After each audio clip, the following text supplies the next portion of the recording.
बिस्मिल्लाहिर्रहमानिर्रहीम। Dear student, अस्सलामु अलैकुम। Welcome to the city high school.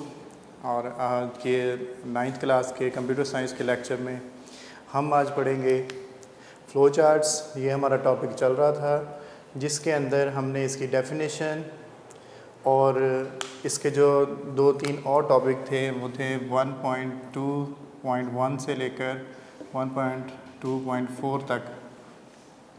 Determining the requirement and symbol use for drawing flow chart, ये हम पढ़ चुके हैं। आज जो है हमने इंशाल्लाह डिस्कस करनी है आज की जो एग्ज़ाम्पल्स हैं वो हमने फ़्लो चार्ट्स की वो एग्ज़ाम्पल्स को हम डिस्कस करेंगे। यहाँ पर काफ़ी सारी दी हुई हैं एग्ज़ाम्पल्स, तो इंशाल्लाह हम उनको डिस्कस करेंगे वन बाय वन। तो जो एक जैसी एग्ज़ाम्पल्स होंगी हम उनको जो है वो देखेंगे कि एक समझा दी तो उसके साथ दूसरी आप खुद कर लीजिएगा। तो पहली जो हमने कल सिंबल किए थे मैं उसको रिव्यू करना चाहता हूँ, ताकि हमारे जो सिंबल यहाँ पर भी हमने यूज़ करने हैं तो आपको उसका भी थोड़ा सा आइडिया हो जाए जो पिछला लेक्चर नहीं पढ़ सके। तो स्टूडेंट्स, हमने कल जो सिंबल्स डिस्कस किए थे पिछले लेक्चर के अंदर, तो वो थे Oval shape that E use for start and and. हम इसको किस लिए यूज़ करते हैं? स्टार्ट एंड एंड करने के लिए यूज़ करते हैं। दूसरा सिंबल हमने डिस्कस किया फ़्लो लाइंस। आपकी बुक में एक ही फ़्लो लाइन दी है, लेकिन यूज़ डिफरेंट तरह की फ़्लो लाइंस होती हैं, डाउनवर्ड, अपवर्ड, राइट साइड को और लेफ़्ट साइड को। तो ये हमने शो कराने के लिए कि यहाँ से शुरू हो रहा है और यहाँ पर एंड हो रहा है, हम ओवल शेप यूज़ करेंगे स्टूडेंट्स। और यहाँ पर हमने शो कराना हो कि फ़्लो चार्ट के अंदर जो इन्फॉर्मेशन है वो किस स्टेप बाय स्टेप किस तरफ को जा रही है, तो इसकी ये फ़्लो लाइंस की मदद से हम कराते हैं। इसके बाद हमने अगर कोई प्रोसेसिंग कैलकुलेशन को शो कराना है तो वो हम रेक्टेंगल के अंदर शो कराएंगे। रेक्टेंगल शेप जो है it is also called process, और प्रोसेसिंग के लिए हम यहाँ पर यूज़ करते हैं। जैसा कि हमने अगर लिखना हो कि सम फाइंड करना है 2 नंबर्स का, तो हम यहाँ पर करेंगे sum is equal to a plus B. 2 number का जो है वो सम हमने फाइंड करना है, तो ये प्लस पर बी हमने कर लिया। तो ये थोड़ा सा उसके यूज़ मैं बता रहा हूँ। इसके अलावा जो हमने कल सिंबल यूज़ किया था वो पैरेललोग्राम था, तो इसको बनाते वक्त ज़रा ख्याल रखना है। अक्सर स्टूडेंट्स क्या करते हैं, वो ड्रॉ करते वक्त पैरेललोग्राम को रेक्टेंगल और पैरेललोग्राम में फ़र्क नज़र नहीं आता है। तो ये स्टूडेंट्स ख्याल रखना है कि हमने पैरेललोग्राम को इंटरमिंगल नहीं करना कि जहाँ पर प्रोसेसिंग हमने शो करानी है वहाँ पर आप जो है पैरेललोग्राम शो करा दें, और यहाँ पर हमने इनपुट आउटपुट शो करानी है तो वहाँ पर आप प्रोसेसिंग सिंबल शो करा दें। तो ये आपने नहीं करना, और इसकी वाज़े पता चले कि ये डिफरेंट है फ्रॉम रेक्टेंगल। तो इसको बनाने का तरीका ये होता है, एक लाइन आप इस तरह लगा लें, दूसरी लाइन इधर राइट साइड के एज से छोड़ के आप इस तरह से थोड़ा सा इस तरह को बढ़ा लें, तो और बाद में इनको मिला दें। तो इस तरह से जो हमारे पास एक शेप आएगी दैट इज़ पैरेललोग्राम। और ये किस काम के लिए बेटा यूज़ होती है? इनपुट एंड आउटपुट शो कराने के लिए। यानी कि अगर आपने यूज़र से कोई चीज़ प्रोग्राम के अंदर लेने का बताना है तो हम ये यूज़ करेंगे कि इनपुट के लिए उस वक्त, जैसे कि अगर हमने ये जो सम लिखा है हमने बताना हो कि भाई ए और बी 2 नंबर हमने लेने इनपुट कराने यूज़र से। जैसे कैलकुलेटर के अंदर हमें पहले लिखने पड़ते हैं, तो यूज़र एंटर करेगा, फिर हम उसकी कैलकुलेशन कंप्यूटर परफॉर्म करता है, तो उसके आगे हमने फर्दर करनी है। तो इनपुट सिंबल इसको कहते हैं, इनपुट के लिए तब हम यूज़ करेंगे। और जब हमने रिज़ल्ट शो कराने हों तो हम रिज़ल्ट शो कराने के लिए भी ये सिंबल यूज़ करेंगे। जैसे कि सम करके जो आंसर आया उसको शो कराना है तो फिर हम ये यूज़ करेंगे। स्टूडेंट, नेक्स्ट सिंबल जो था डायमंड सिंबल, इसे हम बोल सकते हैं, ये डिसीजन के लिए यूज़ होता है।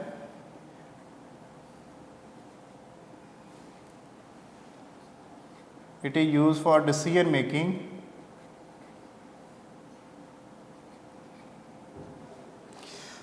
तो इसमें कोई एक कंडीशन दी होती है जिसको हमने प्रूव करना होता है कि आया कि वो ट्रू है या फॉल्स है, और उसके बाद हमने वो ट्रू फॉल्स को कंप्यूटर ने जो है देखना, या हमने उसे जब बना रहे होते हैं तो हमने देखना होता है आया कि वो कंडीशन ट्रू है या फॉल्स है, तो उसके हिसाब से आगे कंप्यूटर के अंदर प्रोग्राम का फ़्लो होगा, आगे इंफॉर्मेशन का फ़्लो होगा इन द फ्लो चार्ट्स भी।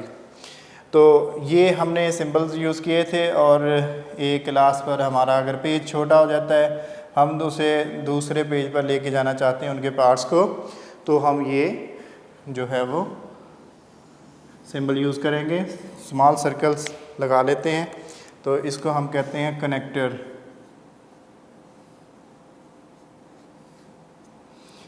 ये पैरेललोग्राम है, ये इनपुट आउटपुट मैंने अंदर ही लिख दिया, डिसीजन प्रोसेस के लिए है। जैसे A is greater than B, तो हमने ये शो कराना हो तो हम ये डिसीजन करेंगे, तो इसका डिसीजन करते वक्त दो कंडीशंस निकलेंगी, यस और नो, या ट्रू और फॉर हम कह सकते हैं। ये फ्लो लाइंस हैं।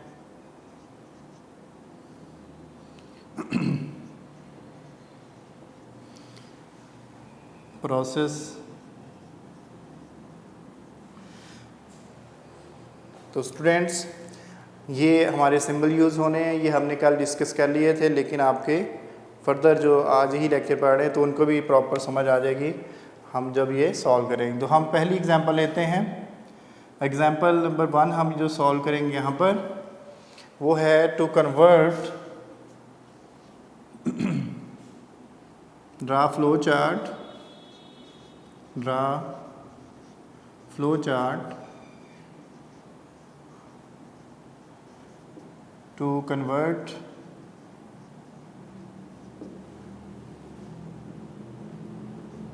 Celsius to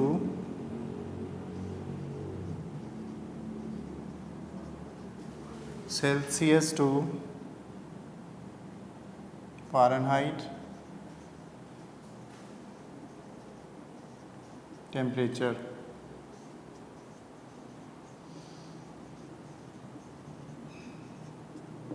स्टूडेंट ये हमारा आज का पहली एग्जांपल है जो हमने देखनी है। जब भी बेटा आप प्रॉब्लम को सॉल्व करते हैं तो हमें कुछ चीज़ों को पहले से ही आइडेंटिफाई कर लेना चाहिए, so that we can easily make flow chart of this. For example हम देखें कि यहाँ पर जो है वो इनपुट क्या हो सकती है, प्रोसेसिंग क्या हो सकती है। हमारे पास उन्होंने सेल्सियस दिया होगा, हमने कन्वर्ट किस में करना है, फ़ारेनहाइट टेम्परेचर में। अब यहाँ से दो चीज़ें हमें पता चल रही हैं कि इनपुट क्या करनी है, हमने टेम्परेचर इनपुट करना है in the form of Celsius, और हमने फिर उसका आउटपुट क्या शो करानी है। आउटपुट हमने ये इनपुट है सेल्सियस में हो रही, तो आउटपुट हमने फ़ारेनहाइट टेम्परेचर में शो करानी है। और स्टूडेंट्स तीसरी चीज़ इसके अंदर हमें ये फार्मूला पता होना चाहिए कि हमने सेल्सियस टेम्परेचर को फ़ारेनहाइट में कन्वर्ट कैसे करना है। तो हमने इसका फार्मूला जो है छोटी क्लासेस में भी सीखा हुआ है, तो हम पहले वो फार्मूला लिखते हैं।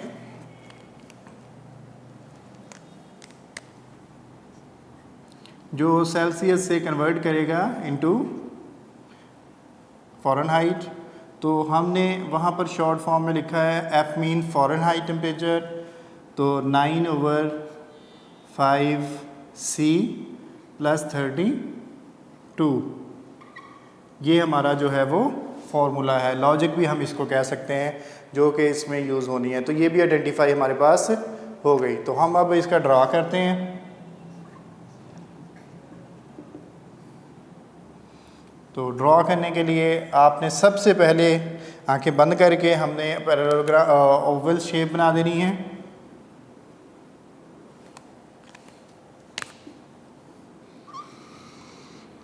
टू लाइंस को इकट्ठा पैरेलल लगा लें और राइट साइडों से इसे हम राउंड कर देंगे, तो ये हमारी पैरेललोग्राम में ओवल बन जाती है। तो इसके अंदर सिर्फ हमने क्या लिखना है, स्टार्ट। मैंने आपको बताया कि आंखें बंद करके शुरू में ये लगा दें, तो यहाँ लिखने हैं स्टार्ट। Begin start. अब हमने इसके नए स्टेप पर जाना है स्टूडेंट्स, तो हम उसे फ्लो लाइंस के ज़रिए हम एक दूसरे से कनेक्ट करेंगे। तो मैं इसको कलर चेंज कर लेता हूँ, फ्लो लाइंस का हम रेड कर लेते हैं। अब यहाँ पर हमें स्टेप चाहिए कि हमने जो है वो इनपुट करानी है, जिसको हमने कन्वर्ट कराना है। जैसे आपके पास कैलकुलेटर है तो आपने उसमें पहले जो है वो कोई भी नंबर को ऐड करना होता है तो नंबर ऐड करेंगे। तो यहाँ पर भी हमने सेल्सियस में टेम्परेचर बताना है उनको, तो ये इनपुट हो रही है।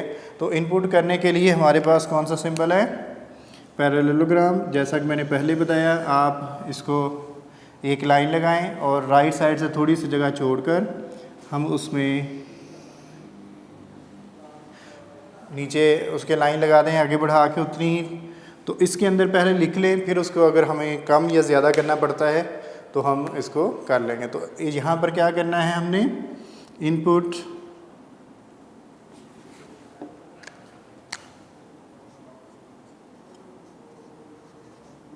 टेम्परेचर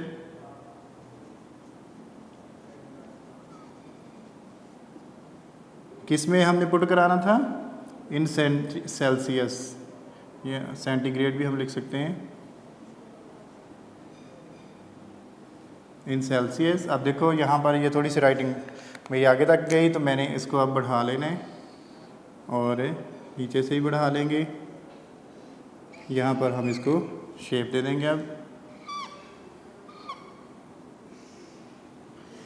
तो students, input temperature in Celsius वो हमने किस में लिखना है, ये हम साथ लिख देते हैं कि सी के अंदर वो हमने वेरिएबल एक यूज़ करना है और स्टोर कर लेना है।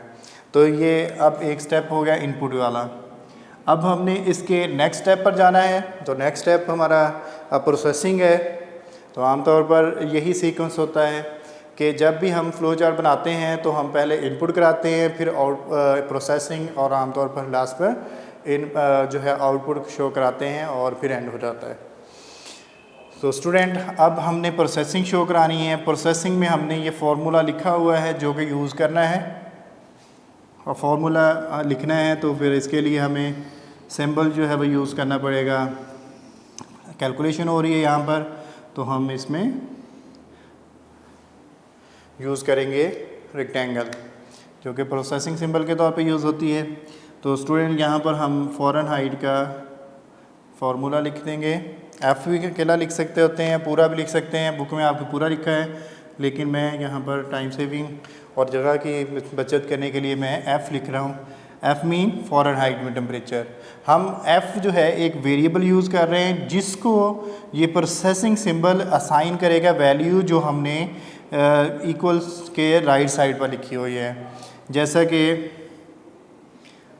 आप यहाँ पर गौर करें, हमने पहले क्या कराना है, 9 मल्टीप्लाई बाई सी करा दें, 9 मल्टीप्लाई बाई सी। अब क्योंकि ये 9 मल्टीप्लाई बाई सी हो रहा है, अब बाद में डिवाइड हो रहा है, तो हम इसको ब्रैकेट के बाहर लिख लेंगे। इससे ये होगा कि सीक्वेंस एक सेट हो गया कि पहले 9 को सी से मल्टीप्लाई कराना है, फिर अब हमने डिवाइड कराना है, डिवाइड बाई 5। अब ये काम हो गया तो हम इस ब्रैकेट को ख़त्म कर देंगे, मीन बंद कर देंगे, क्लोज़ कर देंगे। अब इसके बाद हमने प्लस 32 कराना है, तो ये हम प्लस 32 जो है वो हम लिख लेंगे। यहाँ पर स्टूडेंट मैंने सी यूज़ किया, ये वेरिएबल था सी, जिसके अंदर यहाँ पर इनपुट जो होगी वो स्टोर होगी और वैल्यू कैलकुलेट होकर यहाँ पर आंसर आ जाएगा। अब हम इसका ये प्रोसेसिंग भी हो गई। अब हमने अगले स्टेप पर पहुँचना है। वो स्टेप क्या होगा, आउटपुट कराने का। यहाँ पर हमारे पास कैलकुलेशन करके हमारे पास जो है वो एफ़ में वैल्यू स्टोर हो गई। हमने एफ़ की वैल्यू को अब जो है वो आउटपुट कराना है, डिस्प्ले कराना है, रिज़ल्ट शो कराना है। तो हम उसके लिए सिंबल जो है वो यूज़ करेंगे फिर से आउटपुट करने के लिए। ये हमने पैरेललोग्राम यूज़ किया स्टूडेंट्स। तो पैरेललोग्राम के अंदर हम लिख देंगे, आउटपुट भी लिख सकते हैं, आउटपुट फ़ारेनहाइट टेम्परेचर, या हम लिख सकते हैं इन पे प्रिंट या डिस्प्ले। तो बुक में डिस्प्ले यूज़ किया है तो हम भी यूज़ कर लेते हैं। यहाँ पर डिस्प्ले,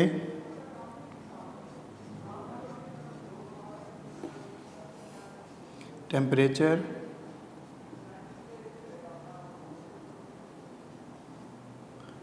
इन फ़ारेनहाइट। तो हमने इसमें फ़ारेनहाइट रेफ लिखा हुआ था, तो ये फ़ारेनहाइट भी हमने इसमें डिस्प्ले करा दिया। तो अब स्टूडेंट्स हमने इसका, क्योंकि ये हमारे स्टेप ख़त्म हो गए, तो एंड पर हमने इसका जो है वो इसको बंद करना है, काम इसका करना। तो हम इसको क्लोज़ करने के लिए, एंड करने के लिए, तो फिर से जो है वो सिंपल ओवल शेप बनाएंगे और इसके अंदर सिंपल एंड लिख देंगे। तो स्टूडेंट्स आज की पहली एग्ज़ाम्पल जो है वो आपको इंशाल्लाह समझ आ गई होगी। तो इसमें हमने क्या किया, स्टेप बाय स्टेप देखो हमने काम किया है। सबसे पहले स्टार्ट, और याद रखें एंड के लिए हमने सिंबल मैंने शुरू में बता दिया था कि एक ही यूज़ करते हैं। स्टार्ट किया, इनपुट जो हो रही थी हमारी सेल्सियस में टेम्परेचर हमने फ्राहम करना था या यूज़र ने फ्राहम करना था, तो हमने उसको इनपुट कर दिया यहाँ। उसके बाद हमने उसका कैलकुलेट करने का फार्मूला लिख दिया फ़ारेनहाइट प्रोसेसिंग के अंदर।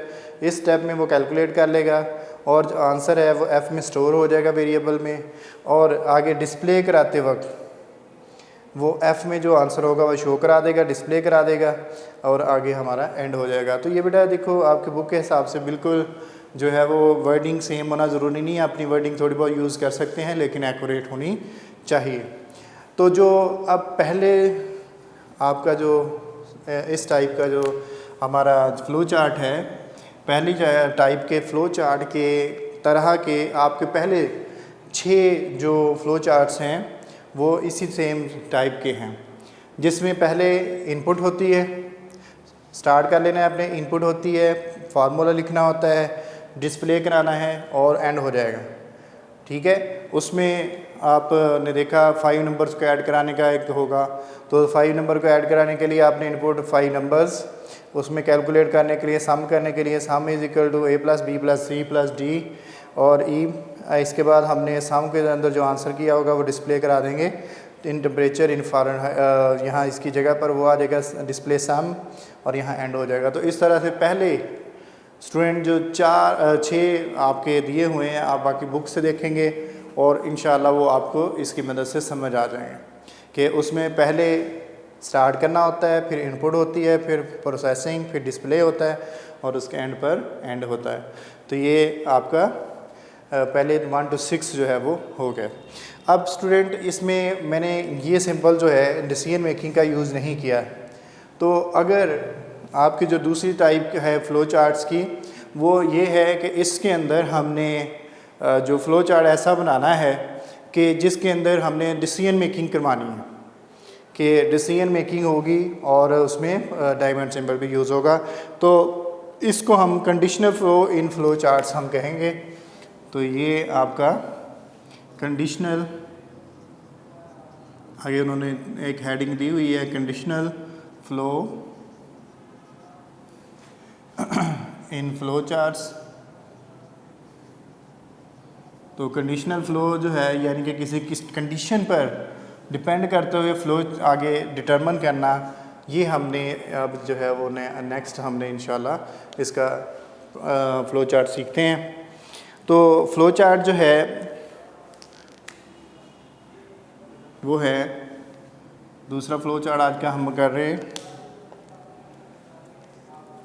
Draft flow chart.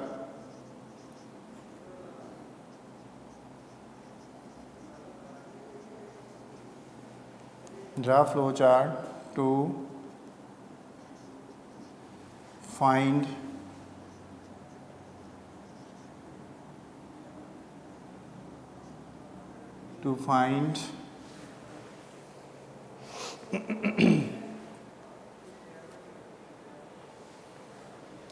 or determine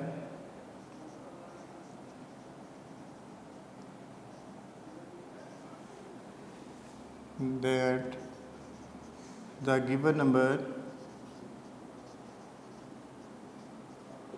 is odd or even। तो स्टूडेंट्स इस फ्लो चार्ट के अंदर हमने देखा हमने एक फ़्लो चार्ट बनाना है। क्या करना करने के लिए कि वो डिटरमिन करेगा कि जो गिवन नंबर है हमारे पास वो इवन है या ओड है। तो यहाँ पर हमें इनपुट पता चल रही है कि हमें जो है वो एक नंबर हमारे गिवन नंबर होगा, तो वो नंबर जो है इनपुट होगा हम या उसको अंदर ही कंप्यूटर के रख देंगे और उसकी मदद से हम ये उसके ऊपर ऐसी कुछ कैलकुलेशन या कंडीशन अप्लाई करेंगे जिससे ये पता चल जाए कि गिवन नंबर जो है हमारा वो ओड है या इवन है। तो स्टूडेंट्स हम स्टार्ट करते हैं जल्दी से। तो स्टार्ट करने के लिए हमने जैसे पहले उधर हमने स्टार्ट किया, तो हम क्या करेंगे, सिंपल एक ओवल बनाएंगे, उसमें स्टार लिख देंगे। अब दूसरे नंबर पर हमारी इनपुट हो रही है। अब हमने इसमें ये बताना है कि आप इनपुट करें, ठीक है, इनपुट नंबर। तो हम उसको नंबर को जो है ए के अंदर फॉर एग्ज़ाम्पल रख लेते हैं, ए वेरिएबल के अंदर। तो यहाँ पर हमने इसका सीक्वेंस शो कराने के लिए स्टूडेंट्स ये यूज़ कर लिया एरो। और अब हमने कैलकुलेशन करनी है। इसके लिए कैलकुलेशन करने के लिए ये ज़रूरी है, हमें ये फाइंड करना है। यहाँ पर एक ऑपरेटर यूज़ होगा, that is called mod operator. Mod operator जो है ये यूज़ होगा। अब मॉड का मैं इधर लिख के बता देता हूँ। मॉड जो है स्टूडेंट्स, मॉड का ये फ़ायदा होता है, जैसे आप फॉर एग्ज़ाम्पल आपके पास है 5 डिवाइडेड बाई 2 कर रहे हैं, तो ये एक स्पेशल टाइप की जो है वो डिवीजन है कि जैसे हम यहाँ पर डिवाइड का साइन लिखते हैं, हम इसकी बजाय 5 मॉड 2 लिखेंगे। तो इसका आंसर क्या होगा, जैसे डिवाइड करते हैं 5 को 2 से 2 को डिवाइड करते वक्त देखा 2 2 ज़ार 4, तो 1 बाकी बचा। तो मॉड ऑपरेटर क्या करता है, ये हमें रिमाइंडर देता है कि जब हम डिवाइड करते हैं उसके बाद हमारे पास जो रिमाइंडर बचता है ये हमें शो कराता है। अब इवन के लिए ज़रूरी है कि वो 2 पर डिवाइड हो पूरा पूरा। जैसे 4 डिवाइड बाई हम 2 करते हैं तो इसका रिमाइंडर 0 बचता है। रिमाइंडर जो है वो 0 बचता है, इसका मतलब ये इवन होगा। और अगर 5 डिवाइड बाई 2 करते हैं तो इसका रिमाइंडर 1 बचेगा, तो रिमाइंडर जिसका मतलब ये होगा कि ये ओड है। तो हमने अब कैलकुलेशन करनी है।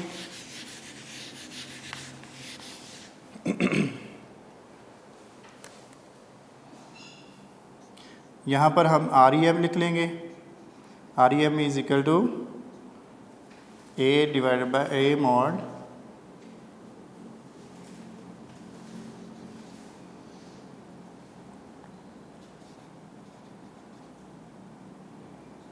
चलो ए सीधा लिख लेते हैं नंबर की बजाय A मॉड 2, क्योंकि 2 से ही डिवाइड करना पड़ेगा। तो इसका मतलब अब ये जो आंसर इसका होगा ये वेरिएबल रिमाइंडर के अंदर, REM हमने रिमाइंडर के लिए यूज़ किया, उसके लिए शॉर्ट फॉर्म है। तो ये इसका आंसर जो होगा ये हमारे पास इसमें रिमाइंडर में जो है वो स्टोर हो जाएगा। तो स्टूडेंट्स हमने अब इसके बाद नेक्स्ट स्टेप में कंडीशन लगानी है। वो कंडीशन क्या होगी कि हमने ये बताना है कि जो हमारा रिमाइंडर जो आंसर आया था क्या वो इज इक्वल टू 0 है, क्या वो 0 है या नहीं है। तो इसकी 2 कंडीशंस आएंगी ज़ाहिर है, या ट्रू हो सकता है या फॉल्स हो सकता है। तो हम F और Y, यस ट्रू के लिए हम यहाँ पर ट्रू के लिए Y लिख सकते हैं या पूरा लिख सकते हैं, और फॉल्स इसका मतलब Y ट्रू के लिए हो गया यस, और फॉल्स के लिए अगर हमारा जो आंसर नहीं ट्रू आता तो वो F लिख सकते हैं उसके लिए। अब यहाँ से हमारा जो फ़्लो है इसके कंडीशन पे ऊपर डिपेंड करते हुए 2 तरफ को जा रहा है। या तो ये फॉल्स है, अगर ये फॉल्स है कि हमारा 0 आंसर नहीं आ रहा, तो फिर हमारा जो नंबर A है वो क्या है, ओड। तो हम उसको डिस्प्ले करा देंगे, नंबर इज़ डिस्प्ले, ये आउटपुट होगी हमारी।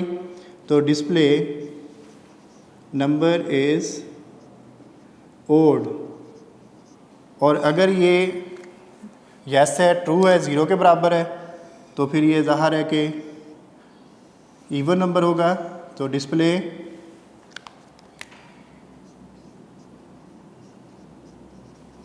Number is even. तो स्टूडेंट्स अब इसको हमने एंड करना है। तो एंड करने के लिए आपको पता ही है हमारे पास सिंबल जो है वो ओवल है।